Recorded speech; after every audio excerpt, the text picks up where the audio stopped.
पिछले के 2 भाग में आपने देखा कि हरिधन जो है 16 साल की उम्र में जिसका विवाह हुआ है उसकी माँ का देहांत हो जाता है और तब हरिधन को पता चलता है कि वह कितना अकेला है। अपने अकेलेपन को दूर करने के लिए हरिधन अपना घर छोड़कर अपने ससुराल चला आता है, पर काफ़ी दिन यहाँ रुकने के बाद उसे काफ़ी कठिनाइयाँ होने लगती हैं ससुराल में रहने में, क्योंकि यहाँ पर अब उसकी सास, साले, बीवी और गांव वाले भी उसे ताने मारने लगे थे कि ये तो ससुराल में ही पड़ा रहता है, यह तो घर का आदमी हो गया है।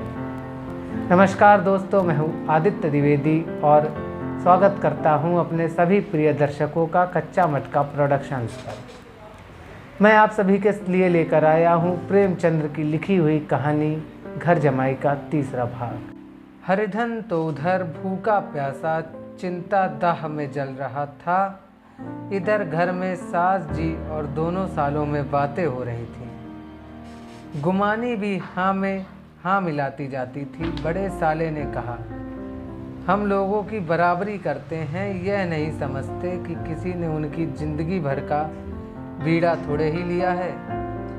10 साल हो गए, इतने दिनों में क्या 2-3 हजार न हड़प गए होंगे। छोटे साले बोले, मजूर हो तो आदमी घुड़की भी दे और डांटे भी, अब इनसे कोई क्या कहे, न जाने इनसे कभी पिंड छूटेगा भी या नहीं। अपने दिल में समझते होंगे मैंने 2-3 हजार रुपए नहीं दिए हैं। यह नहीं समझते कि उनके 2000 तो कब के उड़ चुके।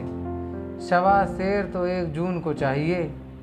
सास ने गंभीर भाव से कहा, बड़ी भारी खुराक है।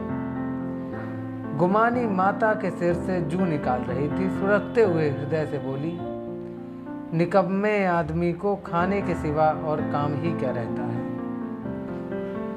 बड़े साले साहब बोले कि खाने की कोई बात नहीं, जितनी जिसकी भूख है उतना ही खाए, लेकिन कुछ पैदा भी तो करे। यह नहीं समझते कि पहुनई में किसी के दिन कटे हैं। छोटे साले साहब ने हाँ में हाँ मिलाते हुए कहा, मैं तो एक दिन कह दूंगा कि अपनी राह लीजिए, आपका कर्जा नहीं खाया है जो आपको बैठ कर खिलाऊं। गुमानी घर वालों की ऐसी बातें सुनकर अपने पति से द्वेष करने लगी थी। अगर वह बाहर से 4 पैसे लाता तो इस घर में उसकी मान सम्मान बढ़ता, रानी बनकर रहती।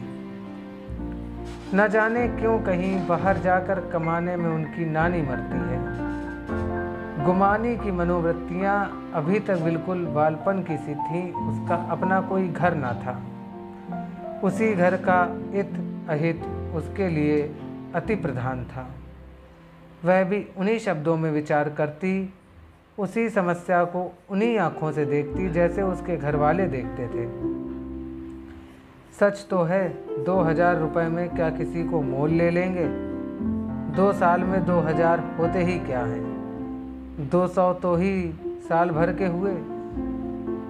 क्या 2 आदमी साल भर में 200 ना खाएंगे। फिर कपड़े लत्ते, दूध, घी सभी कुछ तो है। 10 साल हो गए, एक पीतल का छल्ला नहीं बना पाए। घर से निकलते तो जैसे इनके प्राण निकलते हैं। जानते हैं जैसे पहले पूजा होती थी वैसे ही जन्म भर होती रहेगी। ये नहीं सोचते कि पहले और बात थी, अब और बात है। बहू पहले ससुराल जाती है तो कितना महत्म होता है। उसकी डोली से उतरते ही बाजे बजते हैं। गांव मोहल्ले की औरतें उसका मुंह देखने आती हैं, रुपए देती हैं। महीनों उसे घर भर से अच्छा खाने को मिलता है, अच्छा पहनने को कोई काम नहीं लिया जाता। लेकिन 6 महीनों के बाद कोई उसकी बात भी नहीं पूछता, वह घर भर की लौंडी हो जाती है। उनके घर में मेरी भी तो वही गति होती, फिर काहे का रोना। जो ये कहो कि मैं काम करता हूँ तो तुम्हारी भूल है। मजूर की और बात है, उसे आदमी डांटता भी है, मारता भी है। जब चाहता रखता है, जब चाहता है निकाल देता है, कसकर काम लेता है। यह भी नहीं कि जब जी में आए कुछ काम किया, जब जी में आए पढ़कर सो गए। हरिधन अभी पड़ा अंदर ही अंदर सुलग रहा था कि दोनों साले बाहर आए और बड़े साहब बोले, भैया उठो, तीसरा पहर ढल गया है, कब तक सोते रहोगे? सारा खेत पड़ा हुआ है। हरिधन चौंक कर उठ बैठा और तीव्र स्वर में बोला, क्या तुम लोगों ने मुझे उल्लू समझ लिया है? दोनों साले हक्का बक्का हो गए। जिस आदमी ने कभी जबान नहीं खोली, हमेशा गुलामों की तरह हाथ बांध हाजिर रहा, वह आज एकाएक इतना आत्माभिमानी हो जाएगा, यह चौंका देने के लिए काफ़ी था। कुछ जवाब न सूझा। हरिधन ने देखा दोनों के कदम उखड़ गए हैं, तो एक धक्का और देने की प्रबल इच्छा को न रोक सका। उसी ढंग से बोला कि मेरी भी आंखें हैं, अंधा नहीं हूँ, बहरा ही हूँ।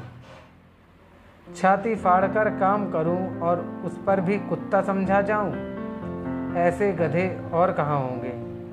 अब बड़े साले भी गर्म पड़े, तुम्हें किसी ने यहाँ बांध नहीं रखा है।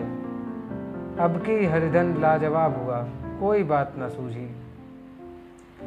बड़े ने फिर उसी ढंग से कहा, अगर तुम यह चाहो कि जन्म भर पाहुने बने रहोगे तो तुम्हारा वैसा ही आदर सत्कार होता रहे, तो यह हमारे बश की बात नहीं है। हरिधन ने आंखें निकाल कर कहा, क्या मैं तुम लोगों से कम काम करता हूँ? बड़े, यह कौन कहता है? हरिधन, तो तुम्हारे घर की नीति है कि जो सबसे ज़्यादा काम करे वही भूखों मारा जाए। बड़े साले साहब ने कहा, तुम खुद खाने नहीं गए, क्या कोई तुम्हारे मुंह में कौर डाल देता? हरिधन ने ओट चबाकर कहा, मैं खुद खाने नहीं गया कहते हुए तुम्हें लाज नहीं आती? नहीं आई थी तुम्हें बहन बुलाने को? छोटे साले साहब ने कहा, अम्मा भी तो आई थी, तुम्हें कह दिया मुझे भूख नहीं तो क्या करती? सास भीतर से लपकी चली आ रही थी। यह बात सुनकर बोली, कितना कहकर हार गई, कोई उठे ना तो मैं क्या करूं?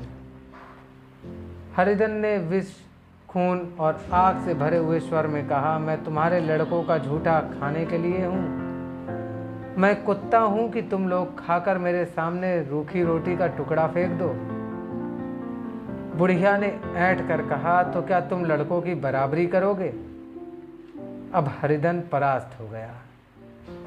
बुढ़िया ने एक ही वाक प्रहार में उसका काम तमाम कर दिया। उसकी तनी हुई भवें ढीली पड़ गईं, आंखों की आग बुझ गई, फड़कते हुए नथुने शांत हो गए, किसी आहत मनुष्य की भांति जमीन पर गिर गया। क्या तुम मेरे लड़कों की बराबरी करोगे? यह वाक्य एक लंबे भाले की तरह उसके हृदय में चुभता जाता था। ना हृदय का अंत था, ना उस भाले का। धन्यवाद। इसी के साथ समाप्त होता है घर जमाई कहानी का भाग 3। अब मिलते हैं इस कहानी के अगले भाग।